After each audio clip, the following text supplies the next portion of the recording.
Hello everybody, welcome to the second part of the classic challenge. Today we're gonna get from 4 to 8 wins. The second third of the challenge.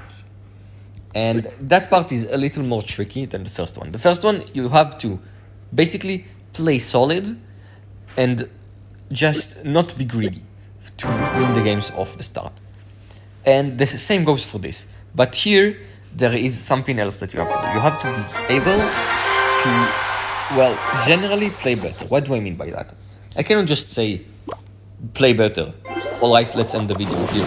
I mean, what do I mean by that? You have to be aware of everything you do. Play with your brain. That's the main thing you can always do. The thing that differentiates you and your opponent is the deck. But the most important thing is not the deck, but the pilot of the deck. Okay?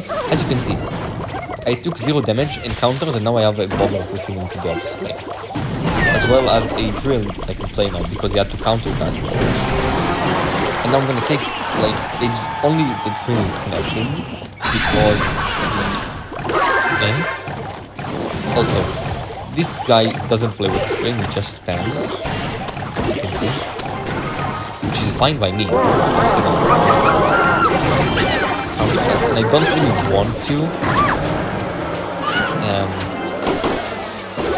Okay, I'm gonna take a lot of damage here, but on the counter, I'm gonna take his entire tower. The rest of his tower. You can see. With the Evo Snowball.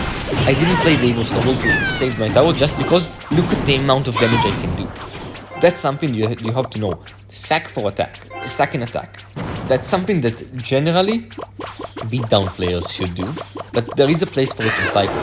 And that just means sacrifice damage somewhere on the tower, don't perfectly defend and overcommit, in order to be able to attack fiercely and take more damage than you sacrifice. This is a generally risky strat, and also that was a waste of an Evo cannon. Very, very stupid by me. But you generally just do it only if you know that you can get more damage than you sacrifice.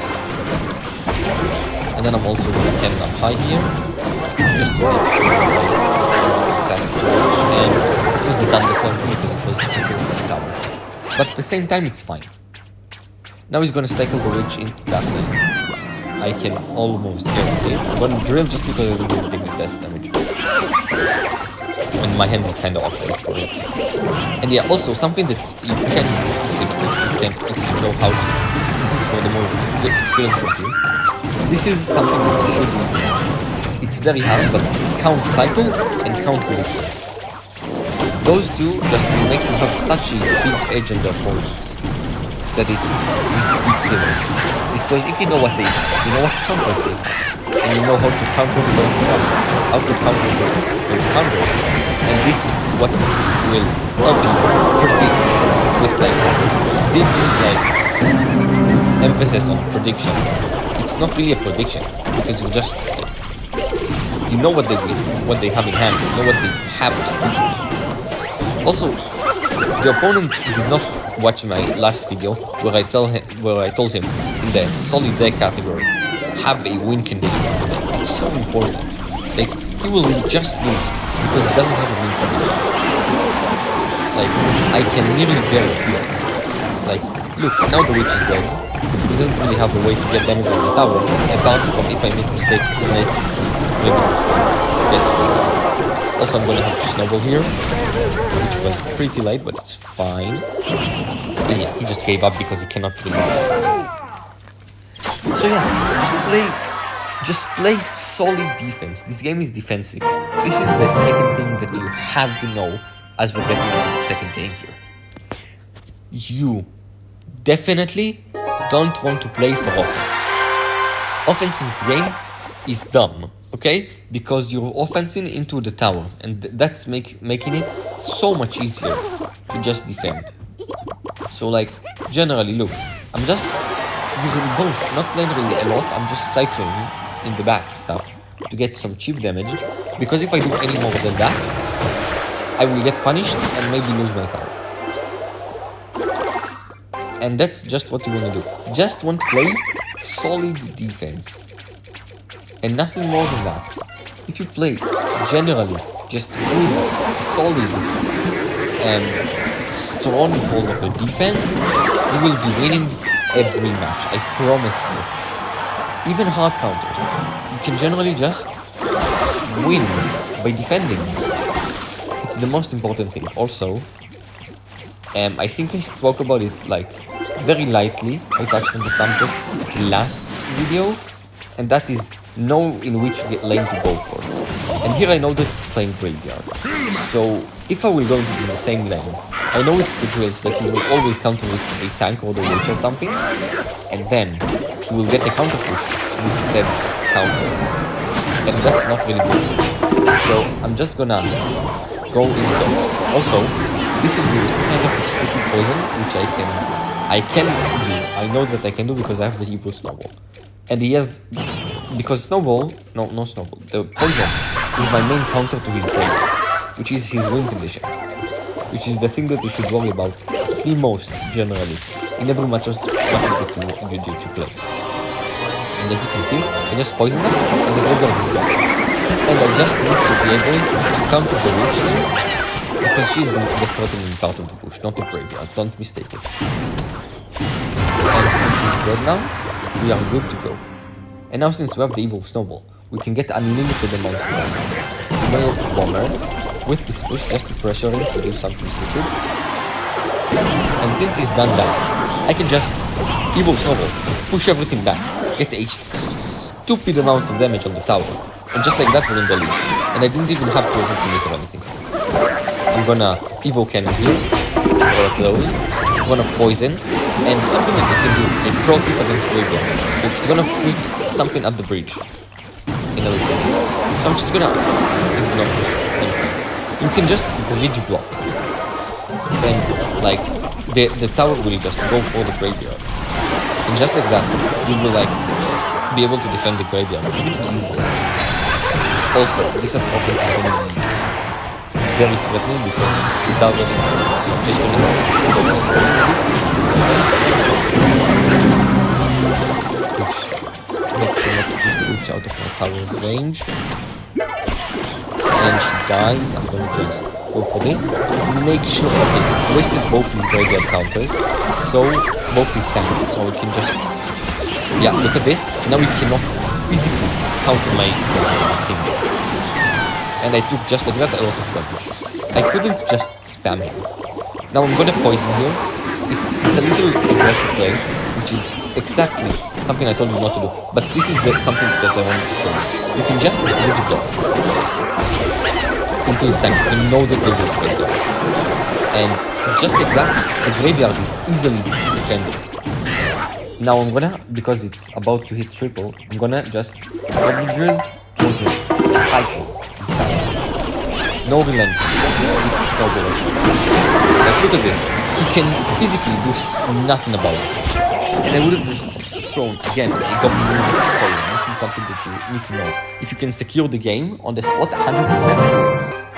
Here in the 8th and last game for this video, against Gabri. And I'm just gonna implement everything I just did. I have a good deck, as you can see. And oh, he's playing bridge spam. Big bridge spam, which is not a good matchup for us. Because we don't have a log. Or a delivery or something. So I'm just gonna be able to have to defend very well. And not be able to like generally overcommit. Also that snowball was atrocious. I'm gonna poison for that. And the only thing going for me is that he doesn't really have a spell. I don't think. So I can just spell cycle if I have perfect defense. But he has even breakers, so it's not really for me, per se. I'm not gonna poison here because then I would get down too much on answer. I'm gonna kind of